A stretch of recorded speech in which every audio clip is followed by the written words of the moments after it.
حضرت داؤد علیہ السلام کی قوم کے 70,000 افراد سمندر کنارے ایلا نامی بستی میں رہا کرتے تھے۔ ان لوگوں کو اللہ نے ہزاروں نعمتوں سے نوازا تھا، لیکن جب راحت و سکون آیا تو یہ اللہ کی عبادت سے محروم ہو گئے اور اللہ کی مخلوقات پہ ظلم کرنے لگے۔ تو یوں اللہ نے ان کو خبردار کیا کہ ہفتے میں ایک دن، ہفتہ کے دن شکار نہ کیا کرو۔ اتوار سے لے کے جمعہ تک جتنا شکار پکڑنا ہے پکڑ لو، لیکن ایک دن اللہ کی عبادت اور مخلوقات پہ امن کے لیے رکھ دو۔ یوں اللہ نے ان کا امتحان لینا شروع کر دیا۔ وہ اتوار سے لے کے جمعے تک سمندر میں مچھلیاں پکڑنے لگتے تو مچھلیاں زیادہ مقدار میں ہاتھ نہ آتی، اور ہفتے کے دن سمندر کو دیکھتے تو ان کو بڑی بڑی مچھلیاں نظر آنے لگتی۔ ان لوگوں میں سے ایک شخص کو شیطان نے ورگلایا کہ پریشان کیوں ہوتے ہو، میری ترکیب پہ عمل کرو، تم شکار سے کبھی محروم نہیں رہو گے۔ تو بس شیطان کے کہنے پر اس شخص نے ہفتے کے دن کانٹا لگا کے ڈوری کو سمندر میں ڈال دیا تاکہ مچھلی پھنسے، اور شیطان نے کہا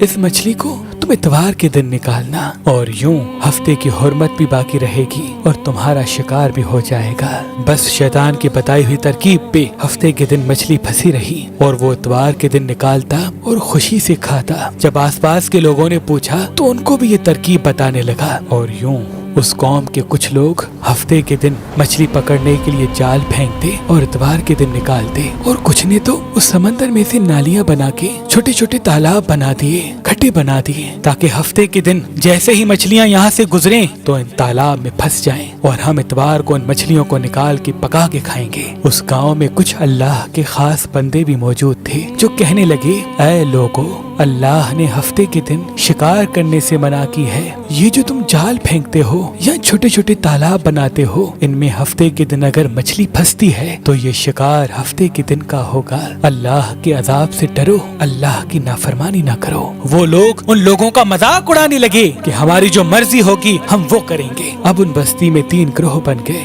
ایک ان 70,000 میں وہ لوگ تھے جو ان نافرمان لوگوں کی بار بار اصلاح کرتے، دوسرے وہ جو ان لوگوں سے نفرت کرتے اور خاموشی اختیار کیے ہوئے تھے، اور تیسرے وہ جو گمراہ ہو کر اللہ کی نافرمانی کر رہے تھے۔ تو یوں نیک بندوں نے اس بستی کے بیچ میں سے دیوار کو کھڑا کر دیا اور یہ حکم نافذ کیا کہ اللہ کی نافرمانی کرنے والے اس طرف ہو جائیں اور ہم جو اللہ کے فرما بردار ہیں وہ اس طرف رہیں گے۔ وہ صالح لوگ بار بار ان سے کہتے رہے، اے لوگو، اللہ سے ڈرو، قوم سمود، قوم لوط کا جو حشر ہوا اس کو یاد کرو، اللہ کی نافرمانی نہ کرو ورنہ تم پہ بھی کوئی عذاب آئے گا۔ وہ سارے نافرمان جن کی تعداد تقریباً 12,000 تھی، سب ہنستے رہے کہ یہ تو سب کتابی باتیں ہیں، ہم پہ کوئی عذاب نہیں آئے گا۔ بس جیسے ہی وہ گروہ 2 حصوں میں تقسیم ہو گیا، ایک وہ جو اللہ کے فرما بردار بندے دیوار کے اس طرف تھے، اور دوسرے وہ جو نافرمان بندے جو دیوار کے اس طرف تھے۔ وہ نافرمان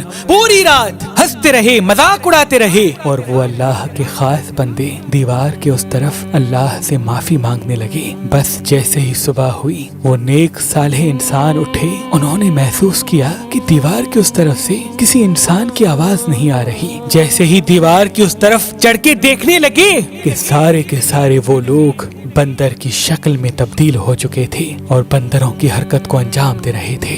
وہ جو صالح لوگ دیوار سے ان بندروں کو دیکھنے لگے، ان صالح لوگوں میں سے جو ان کے رشتہ دار تھے، انہوں نے ان بندروں کے کپڑوں سے اپنے اپنے رشتہ داروں کو پہچانا اور چیخ کے رونے لگے، اللہ سے معافی مانگنے لگے۔ لیکن اللہ کا عذاب جب آتا ہے تو وہ ہو کے رہتا ہے۔ وہ 12,000 لوگ جو بندر بن چکے تھے کچھ بھی کھا پی نہیں سک رہے تھے، اور یوں 3 دن بعد وہ اس عذاب میں آ کر فنار ہو گئے۔